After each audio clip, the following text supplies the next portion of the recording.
Friends, मैं पूनम स्वागत करती हूँ एयरलाइंस की आज की बड़ी खबरों में। आज की इन खबरों में हम आपको जानकारी देने वाले हैं हरदीप सिंह पुरी के द्वारा दिए गए इंटरव्यू को लेकर कि उन्होंने इंटरव्यू में अंतर्राष्ट्रीय उड़ानों को खोलने को लेकर क्या बयान दिया है।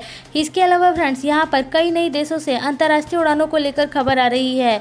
इसके साथ साथ फ्रेंड्स, वीडियो के लास्ट में आपके लिए एक जरूरी जानकारी रहने वाली है, तो आपसे रिक्वेस्ट है कि वीडियो आप पूरा ध्यान से देखें ताकि आपको ये सारी खबरें सही सही समझ में आ जाए। एयरलाइन से इस वक्त की पहली और बड़ी खबर ले लेते हैं हरदीप सिंह पुरी के लेटेस्ट इंटरव्यू के बारे में। फ्रेंड्स, बीते कल हरदीप सिंह पुरी ने मीडिया को दिए इंटरव्यू में अंतर्राष्ट्रीय उड़ानें खोलने को लेकर एक बयान दिया। उन्होंने अंतर्राष्ट्रीय उड़ानें खोलने के लिए 3 बातों को जरूरी बताया, जिसमें पहला कंडीशन है कि डोमेस्टिक उड़ानें पूरे तरीके से शुरू हो जाएं। दूसरी जरूरी बात यह है कि वायरस का बिहेवियर को देखना जरूरी है कि वायरस कितना फैलता है, और तीसरी जरूरी बात उन्होंने ये बताया है कि दूसरे देश अंतर्राष्ट्रीय उड़ानों को कैसे खोलते हैं। कुल मिलाकर यहाँ पर हरदीप सिंह पुरी ने अंतर्राष्ट्रीय उड़ानों को खोलने के लिए जो समय बताया है, उसके अनुसार मार्च 2021 तक रेगुलर अंतर्राष्ट्रीय उड़ानें खुल सकती है। अगली खबर भी हरदीप सिंह पुरी को लेकर आ रही है। यहाँ पर हरदीप सिंह पुरी ने अपने इस इंटरव्यू में ये बात भी बताई है कि ट्रैवल बबल्स के माध्यम से ही उड़ानों को ऑपरेट किया जाएगा, और आने वाले समय में मार्च अप्रैल तक देश में अंतर्राष्ट्रीय उड़ानें एयर बबल्स के माध्यम से ही चलती रहेंगी। एयरलाइन से अगली खबर ले लेते हैं, जो कि आ रही है सऊदी को लेकर। फ्रेंड्स, भारत और सऊदी के बीच में उड़ानों को लेकर अभी तक कोई भी बड़ी जानकारी नहीं आई है। फ्रेंड्स, आपको यहाँ पर बताना चाहेंगे कि भारत के लाखों लोग इस समय सऊदी में ट्रैवल करना चाहते हैं, लेकिन उड़ानों के नहीं शुरू होने के कारण वह लोग अपने काम पर वापस नहीं जा पा रहे हैं। यहाँ पर बहुत सारे लोगों का वर्क वीजा खत्म होने वाला है, और साथ ही साथ बहुत सारे लोगों की नौकरियां भी जाने वाली है। लेकिन फ्रेंड्स, अभी तक सऊदी के लिए अंतर्राष्ट्रीय उड़ानों को खोलने को लेकर कोई भी खबर नहीं आ पा रही है। इसके अलावा सऊदी की सरकार ने भारत के अलावा और भी कई दूसरे देशों से अंतर्राष्ट्रीय उड़ानों को मंजूरी दे दी है। साथ ही साथ यहाँ पर उमराह को भी खोल दिया गया है। अभी तक उमराह को लेकर काफी अच्छी खबर आ रही है। आपको बताना चाहेंगे कि उमराह में अभी तक कोई भी कोरोना का केस रिपोर्ट नहीं किया गया है। एयरलाइन से अगली खबर आ रही है जेद्दा एम्बेसी को लेकर। फ्रेंड्स, आप इस समय सऊदी में हैं और भारत आना चाहते हैं, तो यहाँ पर आपके लिए एक अच्छी खबर आ गई है, क्योंकि आज सुबह 10 बजे से एयर इंडिया की बुकिंग ऑफिस खुल रही है, जहाँ पर आप सभी लोगों के लिए टिकट मिलनी शुरू हो जाएगी। यदि आप भी भारत में आना चाहते हैं, तो आप एयर इंडिया की बुकिंग ऑफिस से जाकर अपने टिकट की बुकिंग कराकर भारत आ सकते हैं। यहाँ पर आपको स्क्रीन पर दिख रहा होगा, ये सभी की सभी फ्लाइटें भारत के अलग अलग शहरों में आने वाली है। यदि बात करें टिकट के किराए की, तो आपका टिकट का किराया तकरीबन 1360 रियाल तक आपको पड़ रहा है। एयरलाइन से अगली खबर की तरफ चलते हैं, जो कि आ रही है साउथ अफ्रीका को लेकर। फ्रेंड्स, साउथ अफ्रीका में लुफ्तांसा ने अपनी रेगुलर उड़ानों को शुरू कर दिया है। आपको बताना चाहेंगे कि 7 अक्टूबर से लुफ्तांसा की उड़ानें अब रेगुलर बेसिस पर फ्रैंकफर्ट से केप टाउन के लिए और इसके अलावा और भी दूसरे लोकेशंस के लिए ऑपरेट होनी शुरू हो गई है। इसके अलावा बात करें साउथ अफ्रीका से भारत की उड़ानों को लेकर, तो अभी तक साउथ अफ्रीका की सरकार से भारत के लिए अंतर्राष्ट्रीय उड़ानें खोलने को लेकर कोई भी जानकारी सामने नहीं आ पाई है। लेकिन फ्रेंड्स, यहाँ पर 15 अक्टूबर को साउथ अफ्रीका से अंतर्राष्ट्रीय उड़ानों को लेकर जानकारी आ सकती है। उसके लिए थोड़ा इंतजार करना पड़ेगा। जैसे ही कोई नई जानकारी आएगी, हम आप तक अवश्य ही वीडियो के माध्यम से बताते रहेंगे। अगली खबर ले लेते हैं एयर इंडिया को लेकर। फ्रेंड्स, एयर इंडिया को बेचने के लिए भारत सरकार की लगातार कोशिशें नाकाम रही है, और अभी तक भारत सरकार की तरफ से एयर इंडिया को किसी भी प्राइवेट एयरलाइंस कंपनी को नहीं बेचा जा सका।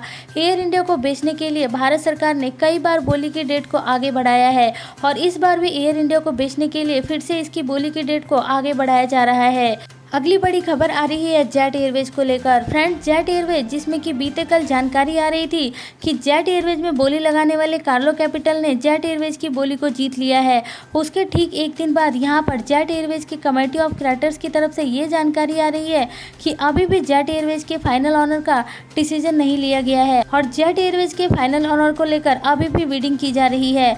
उम्मीद है कि जेट एयरवेज की बोली का फाइनल डिसीजन इस महीने के 15 अक्टूबर तक ले लिया जाएगा। फ्रेंड्स, आपको बताना चाहेंगे कि जेट एयरवेज अपने समय में सबसे बड़ी एयरलाइंस कंपनी हुआ करती थी, और यहाँ पर जेट एयरवेज भारत की पहली प्राइवेट एयरलाइंस कंपनी थी, और साथ ही साथ भारत की प्राइवेट एयरलाइंस कंपनी जिसने कि अंतर्राष्ट्रीय उड़ानों को शुरू करने का कारनामा किया था। एयरलाइन से अगली बड़ी खबर आ रही है यहाँ पर एयर अरबिया को लेकर। यदि आप एयर अरबिया शारजाह और अबू धाबी से ट्रैवल करते हैं, तो आपको फ्लाइट टिकट के साथ साथ फ्री में मेडिकल इंश्योरेंस भी सऊदी अरेबिया की एयरलाइंस कंपनी आपको दे रही है। ये फ्री में मेडिकल इंश्योरेंस से केवल और केवल शारजाह और अबू धाबी से उड़ानें भरने वाले पैसेंजर्स को ही मिल रही है।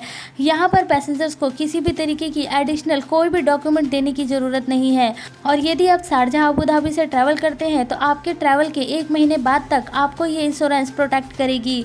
इस बीच में यदि आपको कुछ भी होता है तो आपके मेडिकल और आपके क्वारंटाइन का खर्चा पूरा का पूरा एयर अरेबिया ही उठाएगी।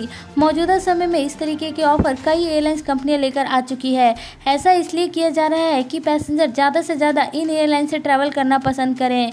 एयरलाइन से अगली बड़ी खबर आ रही है यहाँ पर ओमान को लेकर। फ्रेंड्स, भारत और ओमान के बीच में एयर बबल्स के तहत उड़ानों को शुरू होने के बाद अब यहाँ पर दोनों देशों की कई एयरलाइंस कंपनियों ने अपनी अपनी उड़ानों को शुरू कर दिया है।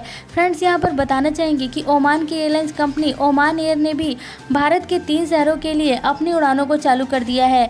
इन 3 शहरों में शामिल है दिल्ली, मुंबई और कोच्चि। यहाँ पर ओमान एयर के अलावा और भी कई एयरलाइंस कंपनियां भारत के लिए अपनी उड़ानों को चालू कर चुकी है। एयरलाइन से अगली खबर ले लेते हैं इंडिगो को लेकर। फ्रेंड्स, इंडिगो यहाँ पर मस्कट से भारत के 5 शहरों के लिए उड़ानें ऑपरेट कर रही है। यदि आप आने वाले समय में मस्कट ओमान जाने की सोच रहे हैं तो आप इंडिगो की फ्लाइट से यात्रा करके जा सकते हैं, क्योंकि यहाँ पर आपको सस्ती टिकट मिल रही है। यहाँ पर जो खबर निकलकर सामने आ रही है उसके अनुसार इंडिगो लखनऊ, दिल्ली, मुंबई, चेन्नई, हैदराबाद और कोच्चि जैसे शहरों से अपनी उड़ानों को चालू कर चुकी है। आप इन फ्लाइटों की टिकट की बुकिंग इंडिगो की वेबसाइट पर या फिर किसी भी ट्रैवल एजेंट की वेबसाइट पर जाकर बुक करके ट्रैवल कर सकते हैं। यहाँ पर आपको किसी भी तरीके की कोई भी अप्रूवल या फिर कहीं पर भी रजिस्ट्रेशन कराने की जरूरत नहीं है। एयरलाइन से अगली खबर ले लेते हैं बांग्लादेश और सऊदी के बीच की उड़ानों को लेकर। फ्रेंड्स, बांग्लादेश और सऊदी के बीच में अब उड़ानों को बड़े लेवल पर ऑपरेट करने की बात की जा रही है। प्राप्त जानकारी के अनुसार पहले पैसेंजर्स के ऊपर लिमिट लगी हुई थी, अब उस लिमिट को बढ़ाया जा रहा है। अब नई लिमिट के अनुसार एक बड़े एयरक्राफ्ट में 260 और छोटे एयरक्राफ्ट में 140 पैसेंजर ट्रैवल कर सकते हैं। यहाँ पर आपको बताना चाहेंगे कि बांग्लादेश से भी लाखों लोग सऊदी में जाने की कोशिश कर रहे हैं, लेकिन उड़ानों की लिमिट लगने के कारण बहुत कम लोग ट्रैवल कर पा रहे हैं। लेकिन अब उम्मीद है कि लिमिट को बढ़ाने के बाद अब ज़्यादा से ज़्यादा लोग बांग्लादेश से सऊदी जा सकेंगे। फ्रेंड्स, वीडियो खत्म करने से पहले एक ज़रूरी जानकारी। भारत सरकार ने इस समय 16 देशों के साथ एयर बबल्स के तहत उड़ानों को चालू किया हुआ है। यदि आप यहाँ पर इन 16 देशों में ट्रैवल करना चाहते हैं तो आपको भारत सरकार के द्वारा बनाए गए नियम पता होना चाहिए, जिसके अनुसार ही आप इन 16 देशों में ट्रैवल कर सकते हैं। यहाँ पर हर देश के लिए जो नियम है वह नियम आपको डिस्क्रिप्शन बॉक्स में दिए गए लिंक पर मिल जाएगा।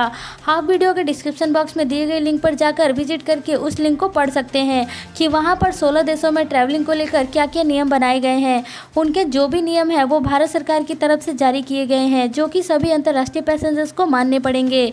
इसके अलावा यहाँ पर भारत सरकार और भी नए देशों से बातचीत कर रही है कि उन देशों से भी एयर बबल्स के माध्यम से नई उड़ानों की शुरुआत की जाए। लेकिन अभी कोरोना के बढ़ते हुए केसेस के कारण कई देश अंतर्राष्ट्रीय उड़ानों को चालू करने के लिए तैयार नहीं हो रही है। तो फ्रेंड्स, आज की इस वीडियो में इतनी जानकारी थी। वीडियो अच्छी लगी हो तो वीडियो को लाइक करके जाएं और चैनल को यदि आपने पहली बार देखा है तो इस चैनल को सब्सक्राइब करके बेल आइकन को दबा लें, ताकि आपको हमारे द्वारा दी गई सारी लेटेस्ट जानकारी मिलती रहे।